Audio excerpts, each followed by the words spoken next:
Welcome to Unruly 3, father of 3 unruly kids. I'm not really. So I had this piece of apricot sitting around for quite a while, and I thought, why not try something really dangerous and grab a chainsaw and try to cut it in half to make a bowl. So started cutting on it. It's pretty scary, sketchy, more doing something like this, but I need to figure out some way to clamp it up or something. But this wood's been sitting here for about 2 years or so, so it's pretty dry. So I went ahead and grabbed my pajamas and came out and took off all the bark.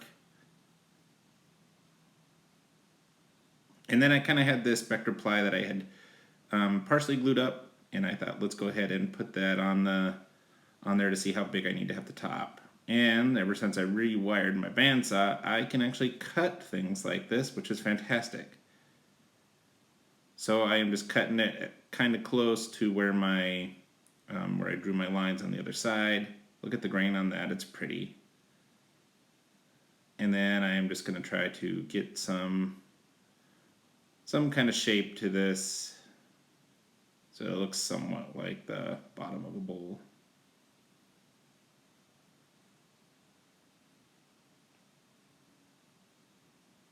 I couldn't do much faster than this speed because it was off balance by quite a bit.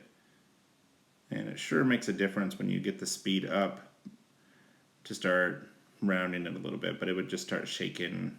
The floor in my garage isn't very flat over in that area.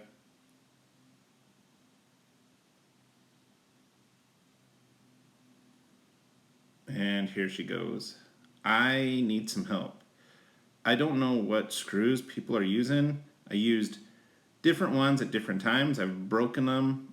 I've used wood screws. I've used sheet metal screws, stainless steel screws, and I seem to break all kinds of them. So inside of here I have multiple broken screws, but I also want to put some epoxy on here. So the first thing I did is I'm going to go ahead and put the Spectraply on here that I had glued up before and weigh that down with my anvil. And you can see some of the screws I used over there were, these are the backer board ones, and some of those had even broken. So, and then I do have some cracks here though that I'm going to have to put some super glue in. I'm just trying to make it a little bit more stable, but also when I put the epoxy I wanted something at the top so it didn't like flow over the edge. But that grain on that apricot is really amazing. So to get these screws out, I decided to take it over to my drill press and run a whole bunch of holes down next to where the screws were. So I got a bunch of old drill bits at a garage sale. So I use these to try to get these broken screws out. And I actually like the way that it kind of dug out the bottom of it. And I might use that, but there you can see some of the screws and how close I am to getting them out. I just have to drill a little bit more next to them and use a chisel. And after a lot of digging, I got these screws. Those are some deck screws that have broken, and one of the backer board screws, and hopefully I got them all.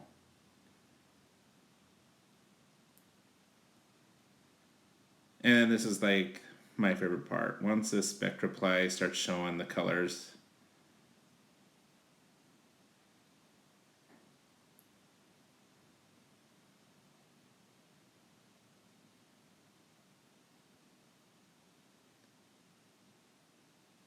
there you can see that pretty color. And of course the lip on here is really big, so it's going to take a little bit of time to drag this down. Get the lip on here, the walls of this bowl much thinner. But yeah, those holes in the bottom made it pretty easy to actually dig in and start rounding at the bottom of the bowl. So it had been a little while since I made a video because I threw my back out. I don't know what I did, but been going to the chiropractor for a while and finally feel a little bit better. Plus I've made a couple different things for some different customers and I didn't want to record doing those.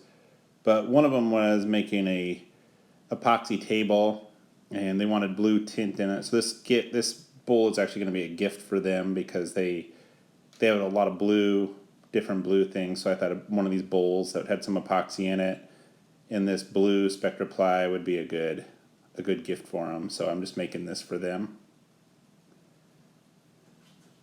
So here I'm just taking this Dremel, and I have a bunch of cracks I've already super glued in there, but I want some epoxy to go in there, so I'm just making the cracks a little bit bigger using these different bits from my Dremel.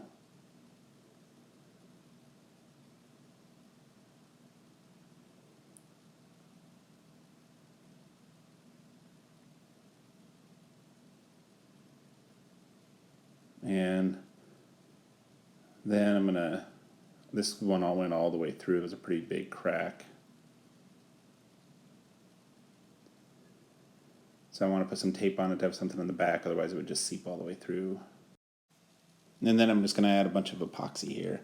So it is kind of tough doing epoxy on these round ones. Obviously you have to set it up so it can dry on this side, and the next day go down, rotate it, 90 degrees, or sometimes even less, 45 degrees, into the next crack, and just kind of work your way around until you get all of them filled up. And then once you have it all filled up, now you got to take all that epoxy off the edge. So I'm going to put it back on the wood lathe and start working on getting rid of all the epoxy. And get it down to final size too.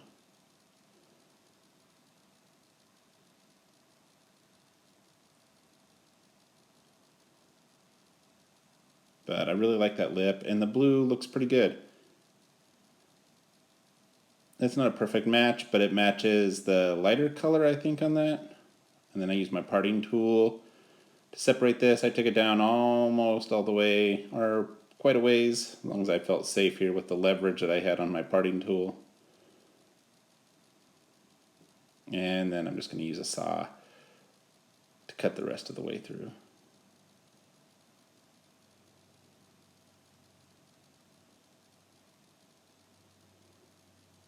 Alright, let's use this deft wood finish for my finish on it.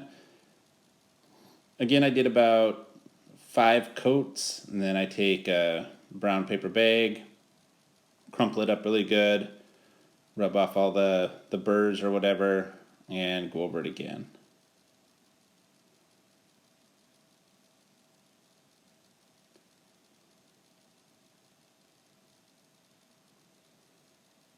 But so I made another Spectraply bowl with the Spectraply in the middle, and I really like the one on the top. I think that's pretty cool. My wife really liked this one too, so she's probably going to be getting one of them. But here's what we started with. Is this big old log, and there's very blue jeans. And here's what we finished with.